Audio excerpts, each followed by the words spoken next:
తెలంగాణలో ఆర్టీసీ సమ్మె సారని మోగింది. రాష్ట్ర ప్రభుత్వంతో చర్చలు విఫలమయ్యాయి. దీంతో ఆర్టీసీ జేఏసీ సమ్మె బాట పట్టినటువంటి సిచ్యువేషన్. ఇప్పటికే ఏ జిల్లాలో ఏ విధంగా ఉంది సిచ్యువేషన్, హైదరాబాద్ లో కూడా ఉన్నటువంటి సిచ్యువేషన్ అంటే తెలుసుకుందాం. రెడ్డిగా నల్గొండ పరిస్థితి కూడా తెలుసుకుందాం. మా ప్రతినిధి కిరణ్ సిద్ధంగా ఉన్నారు. Right, good morning Kiran. RTC JAC ప్రభుత్వంతో చేసినటువంటి చర్చలు విఫలం కావడంతో ఈ రోజు సమ్మె బాట పట్టినట్టు తెలుస్తోంది. ప్రభుత్వం ఏమైనా దిగొచ్చే అవకాశం ఉందా? ఎందుకంటే కార్మికులు ఎట్టి పరిస్థితుల్లోనూ ఈ రోజు ప్రభుత్వం మా డిమాండ్లను 32 డిమాండ్లను గురించి వివరించాలి, లేదంటే కనుక చర్చలు సఫలమైతే తప్ప మేము సమ్మె నుంచి విరమించుకునే పరిస్థితి లేదని చెప్పి గంటాబద్ధంగా చెప్తున్నటువంటి సిచ్యువేషన్స్ లో అక్కడ ఉన్నటువంటి సిచ్యువేషన్ ఏంటి?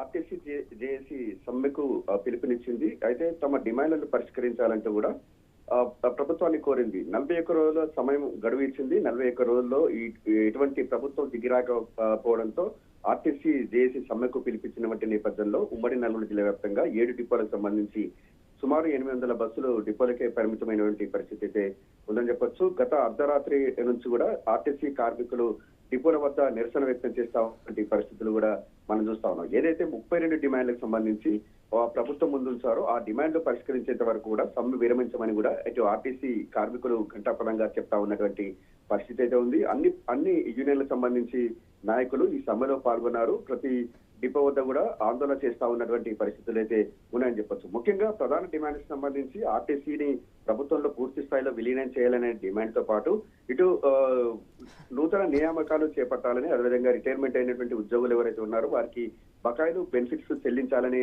ఇటువంటి డిమాండ్లతో పాటు 32 డిమాండ్లను ప్రభుత్వం ముందుంచారు.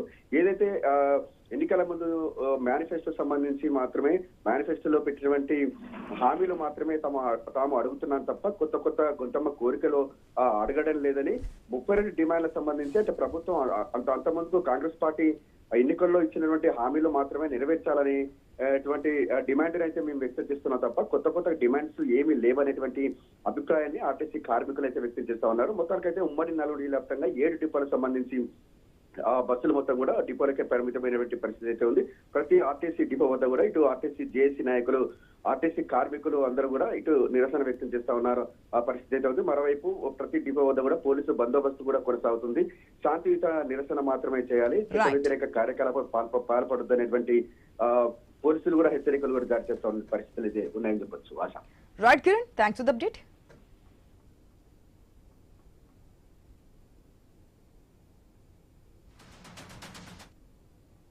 డిమాండ్లతో మేము ముందుకెళ్ళాం. ముఖ్యంగా ఉన్నటువంటి కీలకమైన 4 సమస్యలు. ఒకటి, మా ఆర్టీసీలో ఉన్నటువంటి కార్మికులకి ప్రభుత్వంలో విలీనం చేయాలి. 2, ఏదైతే యూనియన్లుగా కొనసాగుతుందో ఆ యూనియన్లను కంపల్సరీగా పునరుద్ధరించాల్సిన అవసరం ఉంది. ఏ లేబర్ యాక్ట్లో కూడా యూనియన్లు రద్దు చేసే అవకాశం ప్రభుత్వాలకు ఉండదు. యూనియన్లు రద్దు చేయొద్దు, యూనియన్లు పునరావృతం చేయాలి, గవర్నమెంట్లో విలీనం చేయాలి. 3, మాకున్నటువంటి పే స్కేల్ బకాయిలు 2 ఉన్నాయి.